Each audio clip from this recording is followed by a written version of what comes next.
जय हिंद दोस्तों, कैसे हैं आप सब। आज हम पश्चिम बंगाल के सबसे प्रसिद्ध चाय के बागान यानी कि दार्जिलिंग की बात करने जा रहे हैं। दोस्तों आज की वीडियो में हम जानेंगे कि हमको दार्जिलिंग कैसे पहुंचना है, दार्जिलिंग में हम कहां रुकें, दार्जिलिंग में खाने पीने की क्या व्यवस्था है, दार्जिलिंग में हमको कब आना चाहिए और हम कितने दिन का स्टे बनाएं, और अंत में हम ये भी जानेंगे कि हमको दार्जिलिंग में और कहां कहां घूमना है और साथ ही साथ हमको दार्जिलिंग घूमने के लिए कुल खर्चा कितना लग जाएगा। तो दोस्तों बने रहिए वीडियो में, एक एक करके सारी बातों को विस्तार पूर्वक समझते हैं जिससे आपको दार्जिलिंग आने के लिए काफी सहूलियत मिले। सबसे पहले बात करते हैं दोस्तों कि हम दार्जिलिंग कैसे पहुंचे। दोस्तों दार्जिलिंग पहुंचने के लिए आपके पास दो ऑप्शन। पहला ऑप्शन तो ये कि अगर आप बाई ट्रेन आना चाहते हैं तो आपका जो नियरेस्ट स्टेशन है वो है न्यू जलपाईगुड़ी रेलवे स्टेशन। दोस्तों न्यू जलपाईगुड़ी से जो आपकी दार्जिलिंग की दूरी है वो आपकी 75 किलोमीटर की है। अब ये 75 किलोमीटर की जो दूरी है वो आप तीन विकल्प के द्वारा तय कर सकते हैं। पहला विकल्प तो दोस्तों आपके पास है टैक्सी का। दोस्तों आप रेलवे स्टेशन के बाहर आइए, यानी कि न्यू जलपाईगुड़ी से बाहर आइए, वहां पे आपको मिलेगा टैक्सी स्टैंड। अगर आप टैक्सी से जाना चाहते हो तो आप पूरी टैक्सी बुक करके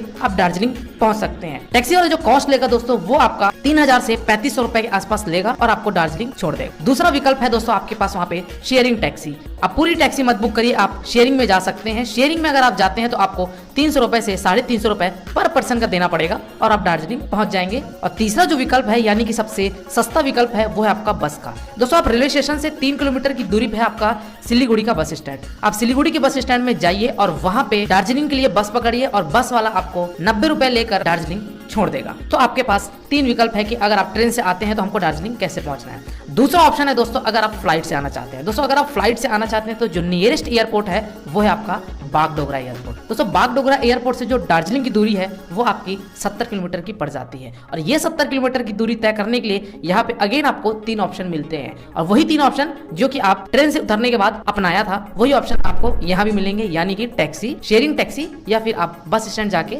बस से भी दार्जिलिंग पहुंच सकते हैं। चलिए दोस्तों हम दार्जिलिंग पहुंच चुके हैं। अब सबसे बड़ा प्रश्न आता है कि हम दार्जिलिंग में अब रुके कहाँ। दोस्तों दार्जिलिंग में रुकने के लिए आपके पास दो जगह हैं। पहला जगह तो है दोस्तों आपका मॉल रोड और दूसरा जगह है दोस्तों आपका गांधी रोड। दोस्तों मॉल रोड में भी आपको ढेर सारे होटल मिलेंगे और आपको गांधी रोड में भी ढेर सारे होटल देखने को मिल जाएंगे। यहाँ पे अगर मैं रेट की बात करूँ, अगर वहाँ के होटल्स की बात करूँ तो दोस्तों आपको 500 रुपए से लेके 5000 6000 तक के आपको ढेर सारे होटल देखने को मिल जाएंगे। तो आप वहाँ स्टे कर सकते हैं, चाहे तो आप मॉल रोड में रुकिए चाहे आप गांधी रोड में रुकिए, दोनों जगह आपके लिए बेस्ट है। वहाँ से आपको टैक्सी के भी ऑप्शन मिल जाएंगे और खाने पीने की भी उपलब्धता वहाँ पे आराम से हो जाएगी। चलिए दोस्तों इसी के साथ बात कर लेते हैं कि हमको खाने पीने की वहाँ क्या व्यवस्था है। दोस्तों दार्जिलिंग में आपको किसी भी तरीके की खाने की समस्या नहीं होगी। वहाँ पे आपको north Indian food, south Indian food और आपको वेज नॉन वेज सारे प्रकार के आपको वहाँ पे खाना मिल जाएगा। कॉस्ट की अगर मैं बात करूँ दोस्तों तो यहाँ पे ज्यादा कॉस्ट नहीं है, आपका 80 रुपए से स्टार्ट होकर आपको 150 200 रुपए थाली सिस्टम के हिसाब से आपको ये कॉस्ट पड़ जाएगी। तो आप दार्जिलिंग में चाहे आप मॉल रोड के आसपास रुके चाहे आप गांधी रोड के आसपास रुके, दोनों जगह में आपको ढेर सारे रेस्टोरेंट और फूड कोर्ट मिल जाएगा। चलिए दोस्तों अगली बात करते हैं कि दार्जिलिंग में हम कब आए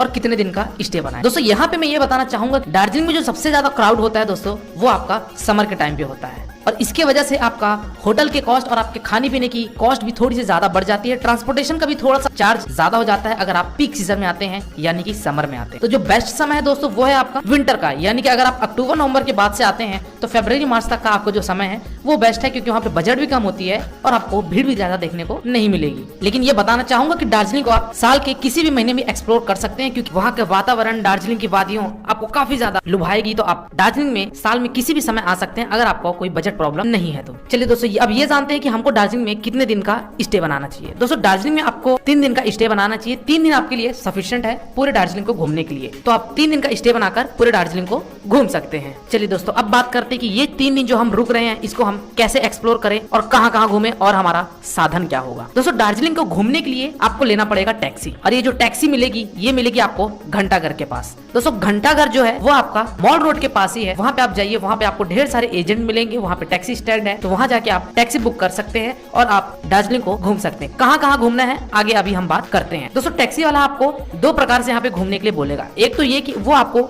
7 प्लेस घुमाएगा दार्जिलिंग के लोकल साइट सीइंग, और वो आपको 4-5 घंटे में वापस आपको मॉल रोड ड्रॉप कर देगा। तो इसका वो जो कॉस्ट लेगा दोस्तों वो आपका 800 से 1000 रुपए के आसपास वो कॉस्ट लेगा, और आपको 7 प्लेस पे यानी कि 3 से 4 किलोमीटर के रेडियस में जितने भी स्पॉट हैं उनको वो घुमाकर आपको वापस मॉल रोड ड्रॉप कर देगा। पहला घूमने का ऑप्शन तो आपके पास ये था। दूसरा ऑप्शन है दोस्तों कि हमारे पास जो और 2 दिन बचे हैं उसमें हम घूमेंगे दूर दूर के स्थान जो कि दार्जिलिंग से 10 से 15 किलोमीटर के दायरे पे हैं। तो दोस्तों अब बात करते हैं कि हमको दार्जिलिंग में कौन कौन से पॉइंट को घूमना अति आवश्यक है और हमारा इनको घूमने का जो टैक्सी वाला कॉस्ट लेगा वो कितना लेगा। चलिए दोस्तों सबसे पहले पॉइंट की अगर मैं बात करूं वो है आपका मॉल रोड। दोस्तों अगर आप मॉल रोड में रुकते हैं, अगर आपको शॉपिंग में इंटरेस्ट है तो आप डेफिनेटली मॉल रोड को अच्छी तरीके से एक्सप्लोर कीजिए। वहाँ पे आपको ट्रेडिशनल ड्रेसेस मिल जाएंगी, वहाँ के हैंडलूम्स आपको काफी ज्यादा पसंद आएंगे, तो आप मॉल रोड में शॉपिंग कर सकते हैं और आप ट्रेडिशनल फूड का भी स्वाद ले सकते हैं क्योंकि वहाँ पे छोटे छोटे चौपाटी भी बनी हुई है, तो वहाँ भी जाके आप विजिट कर सकते हैं। मॉल रोड आप बेसिकली नाइट में घूमे तो आपको काफी अच्छा नजारा देखने को मिलेगा। दूसरे स्थान की बात करते हैं दोस्तों वो है आपका हैप्पी वैली। दोस्तों हैप्पी वैली यानी कि यहाँ पे है चाय का बागान। दोस्तों यहाँ पे आपको एंट्री टिकट देनी पड़ती है, वो है आपकी 100 रुपए। दोस्तों आप यहाँ पे हैप्पी वैली में जाइए और यहाँ पे आप कुछ समय दीजिए, एक्सप्लोर कीजिए, यहाँ के वादियों का आप आनंद उठाइए और आप फोटोग्राफी भी कर सकते हैं ताकि आपकी दार्जिलिंग से कुछ यादें हमेशा जुड़ी रहे। अगले स्थान की बात करते हैं दोस्तों वो है आपका बारबोटे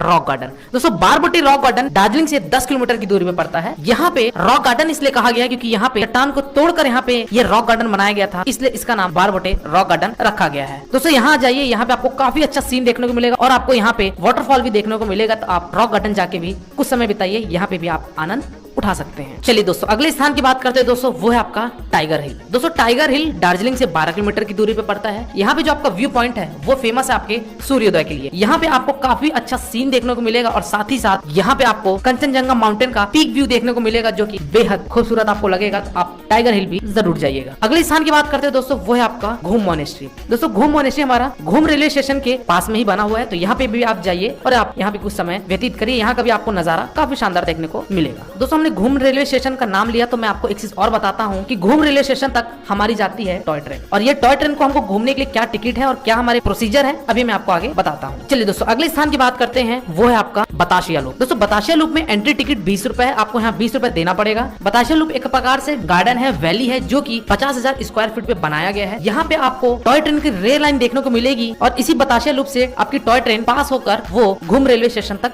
जाती है, तो आप बतासिया लूप में विजिट करिएगा। काफी आपको शानदार नजारा देखने को मिलेगा, दार्जिलिंग के प्राकृतिक नजारे वहां से आपको काफी शानदार देखने को मिलेगा और आपको कंचनजंगा माउंटेन का वहां से भी दृश्य देखने को मिल जाएगा। अगले स्थान की बात करते हैं दोस्तों वो है आपका महाकाल धाम। दोस्तों अगर आप शंकर जी के दर्शन करना चाहते हैं तो वहाँ पे है महाकाल धाम, उस मंदिर में जाइए, अपने मत्थे टेकिए और वहाँ से भी आपको कंचनजंगा माउंटेन का पीक देखने को मिलेगा, तो वहाँ भी आप कुछ समय व्यतीत करिए। ओम नमः शिवाय का जाप करते हुए हम बढ़ते हैं अगले स्थान की, वो है आपका रोप वे का। दोस्तों अगर आप पूरे दार्जिलिंग घूमना चाहते हैं, दार्जिलिंग का शहर का दृश्य देखना चाहते हैं, पूरे दार्जिलिंग के वादियों का, वहाँ के वातावरण का आनंद उठाना चाहते हैं, तो आपके लिए बेस्ट है रोप वे। दोस्तों रोप वे का जो किराया है दोस्तों वो आपको 180 रुपए पर पर्सन पड़ता है, तो आप रोप वे का टिकट लेकर आप पूरे दार्जिलिंग के शहर का सैर कर सकते हैं। और दोस्तों ये 180 रुपए जो है ये आपका राउंड ट्रिप का है, तो आप रोप वे से जरूर एक बार सैर करिएगा पूरे दार्जिलिंग शहर को। चलिए दोस्तों अब बात करते हैं कि हमको टॉय ट्रेन से अगर घूमना है तो हम कैसे घूमेंगे और इसका कॉस्ट क्या है। दोस्तों अगर आप न्यू जलपाईगुड़ी रेलवे स्टेशन आते हैं तो वहां से आपको डायरेक्ट ट्रेन मिलती है दार्जिलिंग के लिए, और ये ट्रेन है आपकी टॉय ट्रेन। दोस्तों ये काफी ज्यादा समय लेती है लेकिन आप काफी ज्यादा इंजॉय करेंगे क्योंकि आप पूरे दार्जिलिंग शहर को एक्सप्लोर करते हुए आप दार्जिलिंग पहुंचेंगे, जो कि एक बेहद अनुभव रहता है। तो अगर आप न्यू जलपाईगुड़ी से दार्जिलिंग तक की अगर टॉय ट्रेन की टिकट निकलवा लेते हैं, इसकी टिकट दोस्तों आप IRCTC की वेबसाइट में जाके कर सकते हैं, लेकिन इस टॉय ट्रेन की टिकट अगर आपको नहीं मिलती है तो कोई बात नहीं, आप टॉय ट्रेन का दूसरा ऑप्शन पकड़िए, वो है आपका दार्जिलिंग से घूम रेलवे स्टेशन। दोस्तों वहां पे अगर आप न्यू जलपाईगुड़ी से अगर आप दार्जिलिंग तक की टिकट नहीं मिलती है तो कोई दिक्कत नहीं, आप दार्जिलिंग से ही टॉय ट्रेन लेकर घूम जा सकते हैं। ये जो दूरी रहती है दोस्तों ये 8 किलोमीटर की है और आपको काफी शानदार परिदृश्य देखते हुए आप पूरे दार्जिलिंग का सैर कर लेंगे इस टॉय ट्रेन की मदद से। दोस्तों दार्जिलिंग से घूम की जो टिकट है वो आपकी 30 रुपए पर पर्सन पड़ती है। तो दोस्तों अगर आप टॉय ट्रेन से घूमना चाहते हैं तो आप दार्जिलिंग से भी बतासिया लूप होते हुए आप घूम पहुंच सकते हैं। चलिए दोस्तों आगे बात करते हैं कि इन सारे जगहों को घूमने के लिए जो हमारा टैक्सी वाला कॉस्ट लेगा वो कितना लेगा। दोस्तों इसका जो कॉस्ट है वो टैक्सी वाला आपसे 1200 से 1500 रुपए के आसपास आपका फेयर लेगा और आपको इन सारी जगहों को घुमाकर आपको वापस मॉल रोड छोड़ देगा। दोस्तों ये टैक्सी कहाँ से मिलेगी और एजेंट हम कहाँ से लेंगे, तो दोस्तों आपको घंटा घर के पास ही टैक्सी स्टैंड है, वहाँ पे एजेंट है, तो आप वहीं से लीजिए